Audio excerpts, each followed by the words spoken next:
Hey up everyone, it's farmers Rob and Dave here from Cannon Hall Farm. Now, we're here to talk about our book, Living Our Best Life, out April the 1st. It's going to be a cracker, Rob. It certainly is. One big part of the book is our relationship with goats. We've been on a journey with them. Particularly last year, we had so many ups and downs. By far the biggest disappointment was a little goat called Gordon. He captured our hearts. He was such a fighter.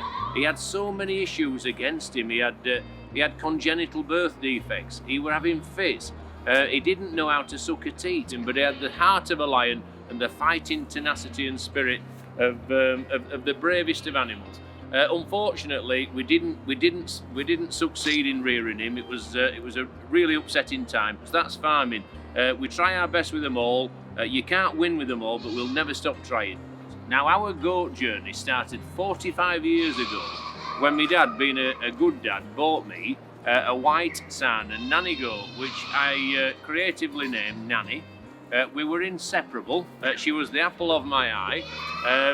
And I used to take her for walks. On one of these walks, she decided she wanted to come home before I did, and she dragged me 250 yards down the road. I held on, and I had holes in my trousers and my jumper by the time I got there. But goats have been a big part of my life ever since, and I'm delighted to introduce you to Millie. Millie was a goat that, hey, I've not got much hair left. Millie was a goat that nearly died in the spring. And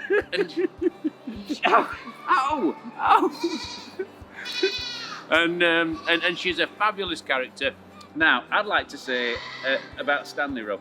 Oh, Stanley. Right, Stanley was one of our characters from Springtime on the Farm, year 1.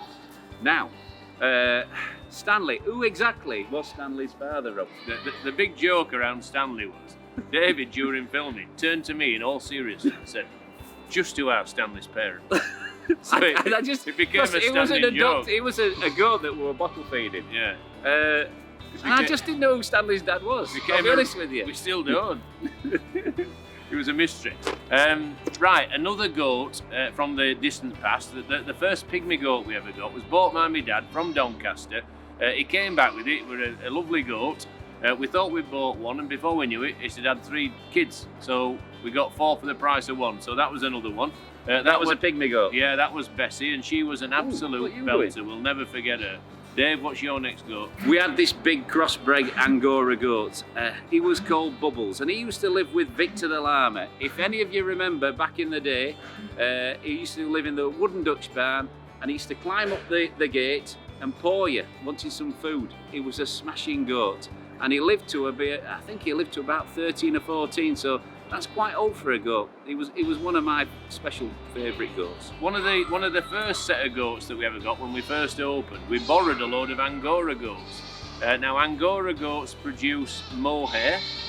We used to shear them, but the big problem with them was they once got fleas and they passed them on to David, so that didn't go down too well. So we've had a real we've had a real rocky ride with our goats. And anyway, let's hope you like our book, Living Our Best Life, April the 1st. It's a cracker, isn't it, Rob? Pre-orders are available now. Just like Millie. Catch you later. Bye. Come here.